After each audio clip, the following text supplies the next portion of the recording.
तू अमर नहीं है, मरने वाले शरीर में ममता करके नाना प्रकार की भोग वांछाओं में अपने समय को नष्ट कर रहा है।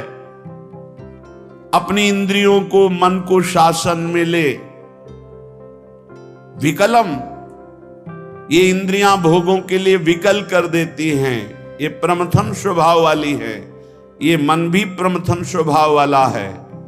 इसलिए नाम का बल धारण कर तो तेरे हृदय में इंद्रिय और मन की विकलता को सहन करने की सामर्थ्य आ जाएगी। पकड़ो, जो आप सहन नहीं कर पाते हैं नाना प्रकार की विकार वृत्तियों को, जानते हैं नहीं करना चाहिए फिर भी करते हैं। मन प्रमथन स्वभाव वाला, इंद्रियां प्रमथन स्वभाव वाली मथ कर आपको अपने अधीन कर लेती है। कब? जब नाम का स्मरण, नाम का रटन आप छोड़ देते हैं तब। नहीं तो युद्ध चलता है, परास्त नहीं कर सकती। नाम चल रहा है, वो प्रमथन स्वभाव वाली इंद्रिया और मन आपको घसीटेंगे, पर वो घसीट नहीं पाएंगे, क्योंकि महाबलशाली नाम। श्री हरिवंश नाम बल लहो, अपने मन भाई सब कहो, रहो शरण हरिवंश की। हरिवंश भरोसे भये निडर, नित गर्जत हरिवंश बल। जब नाम और आचार्य गुरु चरणों का बल, तो ये प्रमथन स्वभाव वाली इंद्रियां विकल नहीं कर पाती। और जब नाम का बल छूटता है, अहम जागृत होता है, तो इतनी विकलता होती है कि साधक परमार्थ से भ्रष्ट हो जाता है। इसीलिए कारे मूढ़ा, क्यों मूढ़ता धारण कर रहे हो? इस दिव्य मानव जीवन को अपवित्र कर रहे हो, पापाचरण एकत्रित कर रहे हो। तुम्हारी दुर्गति का कारण तुम्हारा मन और तुम्हारी इंद्रियां हैं, और यही तुम्हारी सदगति का कारण है। यदि इनको रोक पाए, इनकी विकलता को सह पाए, तो तुम महान हो जाओगे। तुम्हारे अंदर दिव्य शक्तियां जागृत हो जाएंगी। लोग बाहरी शक्तियों का परीक्षण करने की बात संतों से कहते हैं। आप ऐसा करके दिखाओ भला। संतों की साधना आंतरिक वृत्तियों का मर्दन करने के लिए होती, बाहरी जादूगरी दिखाने के लिए नहीं होती। वो शांत, गंभीर, उदासीन, इन शब्दों का परिचय ही नहीं हो तो कैसे जानोगे? शांत हर द्वंद्वों से, गंभीर इतने गुण के कि जैसे समुद्र में तुम था नहीं ले सकते, ऐसे संत की तुम था नहीं पा सकते। भगवत मार्ग पथिक की उदासीन, किसी से कोई शत्रुता मित्रता का भाव नहीं। तब वो अपनी इन विकलताओं को सहकर विकारों पर विजय प्राप्त करते हैं। इसलिए मूढ़ता का त्याग करो। मूढ़ता अहंकार है। अहंकार विमूढ़ात्मा करता हमिति मन्यते, मैं करूंगा, मैंने किया, मैं ऐसा कर सकता हूं। इस अहंकार को छोड़ो, प्रियालाल की शरण में हो, खूब नाम जप करो। नाम जप के प्रभाव का ऐसा महामहिम प्रताप है कि ये विकार अंदर प्रवेश ही नहीं करते। जिसकी जिह्वा में रात दिन नाम चलता है, विकारों की गुंजाइश नहीं रहती। नाम पाहरू दिवस निश ध्यान तुम्हार कपाट, रात दिन नाम का पहरा है। भगवत ध्यान के द्वारा वो अपने साथ दरवाजों को बंद किए हुए, किसी भी दरवाजे से किसी भी विषय का प्रवेश की गुंजाइश नहीं। पहले तो पहरेदार बहुत जोर का है, रात दिन नाम जप, ध्यान तुम्हार कपाट। अपने इष्ट देव का ध्यान ही दरवाजा बंद कर लेना है। कोई विकार, गंदगी अंदर नहीं पहुंचा सकता। ऐ मूढ़, धन संचय की लालसा को छोड़ दे। भैया, जहां भगवान के नाम की मिठास है, जहां भगवान का महत्व है, जहां भगवान का प्रेम है, वहां ये सब भगवती माया का प्रभाव वमन की भांति दिखाई देता है। गोस्वामी तुलसीदास जी, रमा बिलास राम अनुरागी तजत बमन, ये उपदेश देना सहज है महाराज। भगवान की महिमा यदि जानी होती तो ब्रह्मादिक के भोग सब विषम लागत ताई। ब्रह्मादिक के भोग, मूढ़ जही धनागम तृष्णाम, कुरुषद बुद्धिम मनसि वितृष्णाम, मन से तृष्णाहीन होना बहुत मुश्किल है। प्रवचन कर लेना भैया सरल है, पढ़ लिया, पढ़ के सुना दिया, वाह वाह तालियां मची। अंदर जो लालसा है वो भजन से जाएगी, भजन से, वो प्रवचन से नहीं जाएगी, वो किसी पद प्रतिष्ठा से नहीं जाएगी। माया पद से नहीं परास्त होती, माया भजन से परास्त होती, भजन से।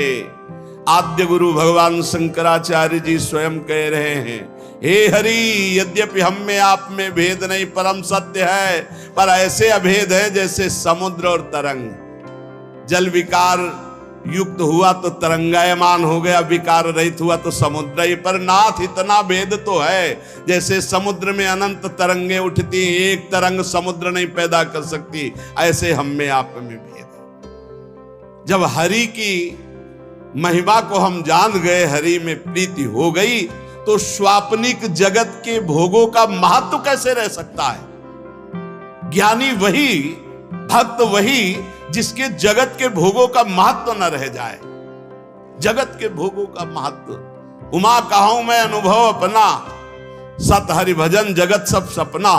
तो स्वप्ने के लड्डू किसको प्रिय लगते हैं। अब जग के रोए कि हमारे लड्डू चले गए, बोले कौन, बोले अभी स्वप्न में थे। तो या तो बालक है या तो मूर्ख है।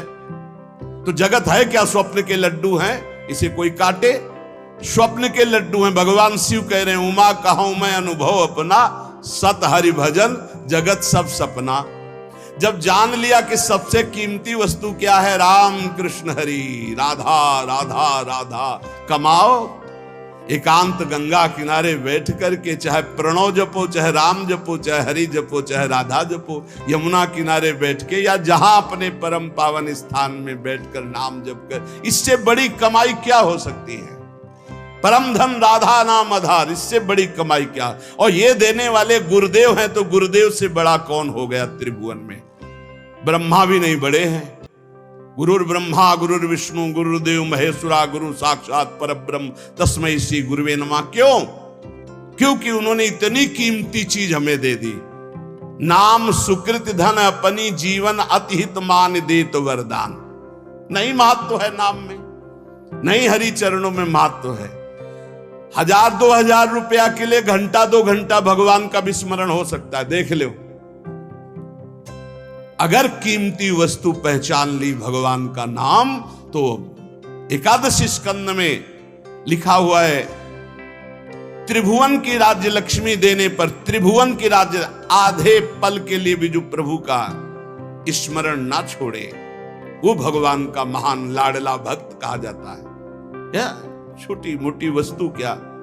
अरे आप सोचो, माया के एक इशारे से अनंत ब्रह्मांड रच गए। लोक के लोक रत्नों के महलों से बने हुए हैं, रत्नों के महलों से। आप क्या समझते हो, ऊपर जो लोक है दिव्यताओं की भरमार है, एक से एक दिव्यता। मतलब पूरी मृत्युलोक बिक जाए, ऐसे ऐसे एक एक विमान हैं, जिन विमानों पर बड़े बड़े पुण्यात्मा चलते हैं। ऐसे लोक के लोक बिक जाएं, ऐसे विमान हैं वहां के रत्न, ऐसे रत्नों से ऐसे श्रृंगारित विमान, ऐसी सुंदरियां। और वो भी एक स्वप्न है, मरने के बाद फिर वही। और सबसे महान हरि के धाम जाना है, हरि के भक्त। इससे बढ़कर जिसको हरि की पहचान हो जाती है, जिसको हरि का महत्व हो जाता है, तो सुरपति नरपति लोकपति जिनके भाव है घास घास तिनका, भगवान के दासत्व के आगे भक्त को एकमात्र भगवान में ही प्रियता और महत्ता होती है। एकमात्र भगवान त्रिभुवन पति हिरण्यकश्यप है, न प्रियता है, न महत्व है, न भय है। 5 वर्ष का बालक प्रहलाद। धन संचय की लालसा छोड़ दो, सद्बुद्धि को धारण करो, मन से तृष्णाहीन हो जाओ। प्रारब्धानुसार जो कुछ तुम्हें वित्त मिले उसी से संतोष करो।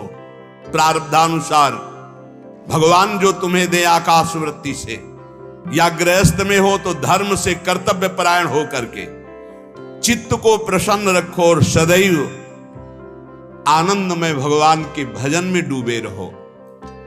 ये मूढ़ता छोड़ो। अर्थम अनर्थम भावे नित्यम नास्ति ततः सुख लेशः सत्यम पुत्रादपि धन भाजाम भीति सर्वत्रैषा विहिता नीति भज गोविंदम भज गोविंदम गोविंदम भज मूढ़मते। ये अर्थमान अनर्थ है,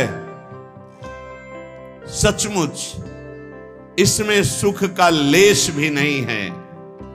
जहां यह अर्थ आता है भारी दोष पैदा होना शुरू हो जाते हैं।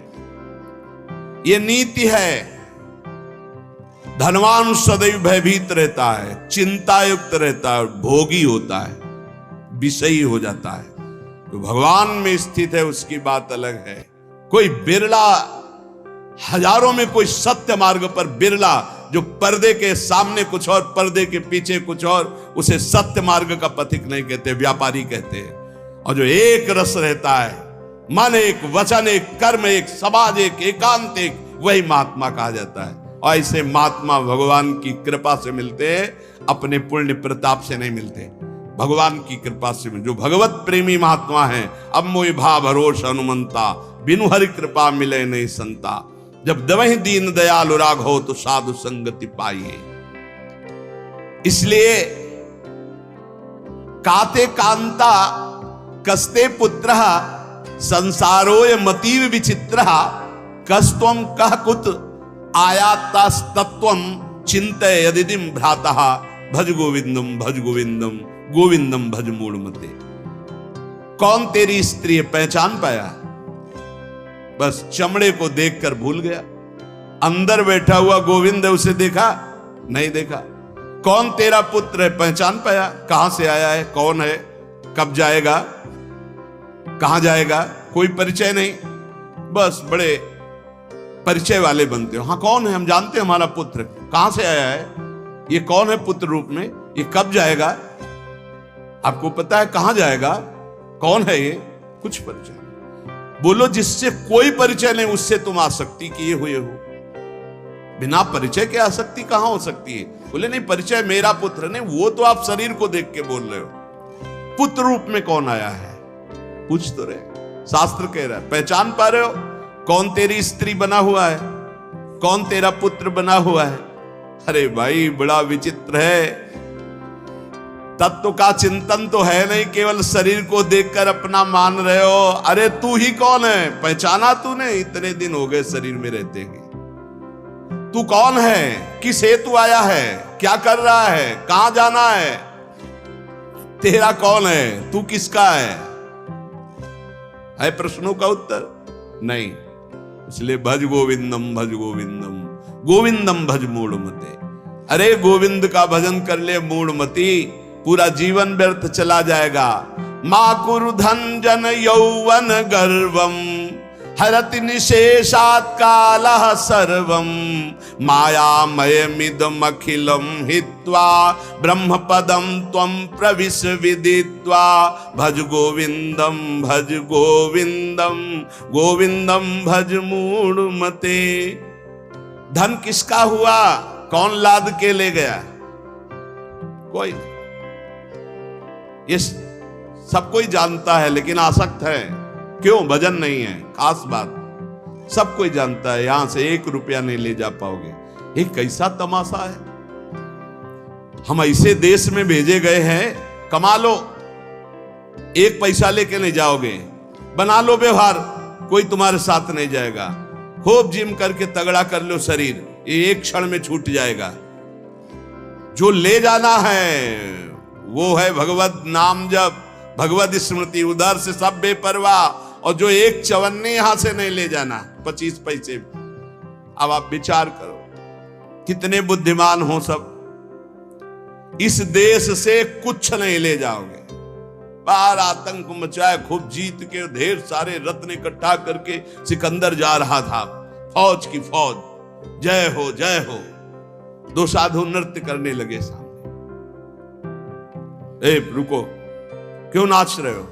अरे आप जैसे काल विजयी बलवान को देखकर नाचेंगे नहीं तो नहीं। उतरा, हम संतों का सम्मान करते हैं, क्या चाहिए तुम्हें? नहीं चाहिए नहीं, एक काम था हमें। तुम बहुत बलवान हो, बहुत विजयी हो, और सब मार काट करके इकट्ठा कर रहे हो ढेर सारे रत्न। हमको नहीं चाहिए, हमारे पास जो है उसी की सुरक्षा चाहिए।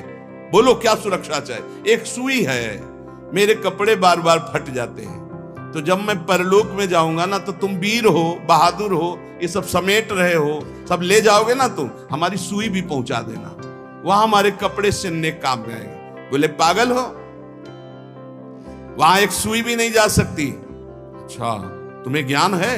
एक सुई भी नहीं जा सकती। लाखों को मार रहे हो, काट रहे हो, ये रत्न एकत्रित कर किस काम आएगा? सिकंदर, जब तू मरेगा तो तेरे साथ शरीर भी तेरा नहीं जाएगा, तू खुद जानता है कि एक सुई नहीं जाएगा।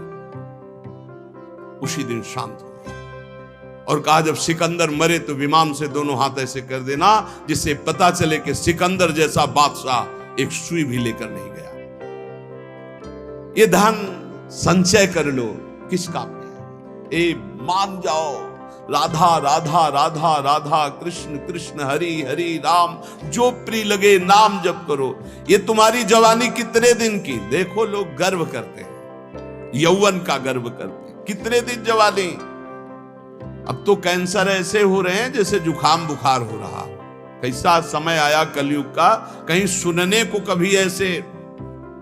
अब तो जिसको देखो वही 100 200 500 में एक निकल जाता है कि कैंसर हो गया। ऐसे बार बार सुनने को मिल रहा। यौवन का गर्व मत करो, एक झटके में नष्ट हो जाओ। कैसी जवानी आज की, कैसी जवानी है आज की। ये यौवन का अभिमान, यौवन के मद में आकर के पापाचरण, ये तुम्हारी कहां दुर्गति कर देंगे। पलक झपकते काल तुम्हारा नाश कर देगा। पलक झपकते, बढ़िया गाना बजते हुए गाड़ी एसी बढ़िया चले जा रहे हैं, मिट गए, खत्म खेल। राधा राधा राधा राधा। अरे मूल कामम क्रोधम लोभम मोहम त्यक्त्वात्मानं भावय कोहम आत्मज्ञान विहीना मूढ़ास ते पच्यन्ते नरक निगूढ़ा। इसलिए भज गोविंदम भज गोविंदम गोविंदम भज मूढ़मते। ये काम क्रोध लोभ मोह, ये तुम्हारे नाश करने वाले, तुम्हें सुख देने वाले नहीं है। विचार कर, तू कौन है, किसमें आसक्त हो गया? शरीर में, शरीर में आसक्त। बहुत दुर्गति ये शरीर आसक्ति है, बस इसी से हटना, इसी से हटना है। शरीर आसक्ति सबसे बड़ी दुर्गति है। क्या तू जान पाया तू आत्मस्वरूप है? अरे आत्मज्ञान जब तक तेरे को नहीं होगा तब तक नरक में पचना पड़ेगा, जलना पड़ेगा। ये काम क्रोध लोभ ये सीधे नरक में पहुंचाते हैं। कामा क्रोधा तथा लोभा, ये सीधे नरक के द्वार है। त्रिविधम नरकस्येदम द्वारम नाशनमात्मना कामा क्रोधा तथा लोभा तस्मादेत्रयम् त्यजेत्। काम क्रोध मद लोभ सब नाथ नरक के पंथ। सुर मंदिर तरुमूल निवासा सय्या भूतल मजिनम वासा सर्व परिग्रह भोग त्यागः कस्य सुखम न करोति विरागः। भज गोविंदम भज गोविंदम गोविंदम भज मूढ़मते। देव मंदिर, वृक्ष तल का आश्रय, पृथ्वी में शयन, मृगचर्म आदि धारण करना, समस्त भोगों का त्याग करना, पर अंदर से वैराग्य। इसीलिए सब बाहरी, फिर वो ढोंग हो गया। अगर अंदर से वैराग्य नहीं तो ये सब ढोंग हो गया, ये सब पाखंड हो गया। बड़ा विचित्र खेल है, बहुत विचित्र कलयुग का तांडव चल रहा है, बहुत विचित्र। ऐसा तो कभी नहीं सुना कि भगवत मार्ग के वेश में भी लोग ऐसे गंदे गंदे व्यसनों का आश्रय ले लेते हैं। कदापि नहीं, ये तो परम पवित्र मार्ग है, भगवान का मार्ग है। भगवत वेश धारण करके व्यसन नहीं, नहीं भाई। यहां तो हरि नाम का आशा बसन व्यसन याति नहीं, रघुपति चरित हुए ता सुनई। भगवन नाम जब हरि शरणम भगवत लीला गुण, ये तो भागवतिक महापुरुषों का यही व्यसन है। भक्तों का मनोरंजन भगवान से होता है, भक्तों का व्यसन भगवान नाम जब, भगवत लीला गुण गायन, भगवत चिंतन, यही नशा होता है। अगर ये सब है और अंदर से वैराग्य नहीं है तो फिर ये सब पाखंड हो जाता है, ये सब नाटक हो जाता है। इसलिए वैराग्यवान को सुख है, वैराग्य धारण करो, वैराग्य में परमानंद है। शत्रौ मित्रे पुत्रे बंधौ मा कुर्यत्नम विग्रह संधौ भव संचित्ता सर्वत्र त्वं वांछस्य चिराद्यादि विष्णुत्वं भज गोविंदम भज गोविंदम गोविंदम भज मूढ़मते। यदि तू भगवत स्वरूप की प्राप्ति करना चाहता है तो शत्रु मित्र पुत्र तीनों को समान समझो, क्योंकि तीनों में भगवान विराजमान है। बाहरी कारण अलग अलग हो सकते हैं लेकिन कारण एक ही होगा। बाहरी कारण अलग अलग हो सकते हैं, जैसे बिजली के यंत्र अलग अलग हैं, गर्मी सर्दी फेंकते हैं, प्रकाश फेंकते हैं, बिजली के कई कार्य, लेकिन बिजली एक ही है। ऐसे सब जगह परमात्मा एक जो देखता है वही भगवत स्वरूप की प्राप्ति कर पाता है। जो शत्रु में भगवान को, मित्र में भगवान को, पुत्र में भगवान को। ज्यादा मोह मत करो परिवार से, इसी में जीवन व्यतीत हो जाएगा। मोही पुरुष की बड़ी दुर्दशा होती है, बहुत चिपकू स्वभाव हो जाता है, बहुत जहां देखो जरा सा कोई बस उसी में आसक्त, उसी में आसक्त, बड़ी दुर्गति होती। बड़े बड़े महापुरुषों से भी चूक हो जाती है, बड़े बड़े महापुरुषों से। अंतिम समय तक अपने मन को किसी आसक्ति में ना फंसने देना और बचा के निकल जाना है। किसी भगवत कृपा पात्र, गुरु कृपा पात्र की होती है, गुरु के लाडिले की होती है, नहीं तो बहुत बड़ी जीवन यात्रा होती है, बहुत बड़ी जीवन यात्रा। देखा है, ये बात देखी है, कहीं न कहीं बिंदु में मन आश्रय ले लेता जागतिक। अगर जागतिक आश्रय ले लिया तो पूरे जीवन का किया करा सब मिट्टी हो जाता है। विष्णुत्व की प्राप्ति, भगवत स्वरूप की प्राप्ति, शत्रु मित्र पुत्र में समान भाव, किसी भी बंधुत्व में, मेल जोल में राग ना होना, सर्वत्र समभाव रखते हुए निरंतर गोविंद के भजन में डूबना, तो भगवत प्राप्ति निश्चित।